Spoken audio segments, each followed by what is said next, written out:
Bluevua's reverse osmosis drinking system. This is their 100 gallons per day reverse osmosis system, and it's really built well. I was surprised.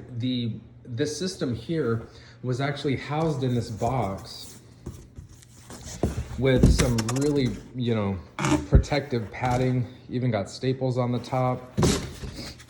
If you notice, they call this the more elegant design because right on the side here, you have your inline, your reverse osmosis line, your drain line, and then the line for your tank.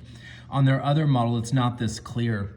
I love the drop and go feature. You literally pull this forward, turn this, and you can drop in a new set of replacement filters. And these filters have to be replaced basically every 6 to 12 months. They give you a 3.2 gallon tank that hooks to the RO system. There's a pressure gauge on the top. When it's in the blue, the filters are good to go.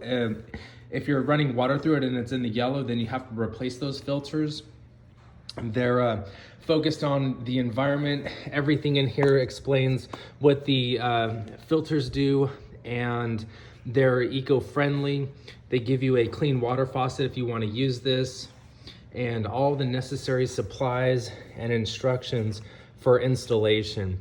Once again, you guys, on this unit, really great job. I can't wait to hook this up and get even more clean RO water in my water production process. So thanks a lot, really appreciate it.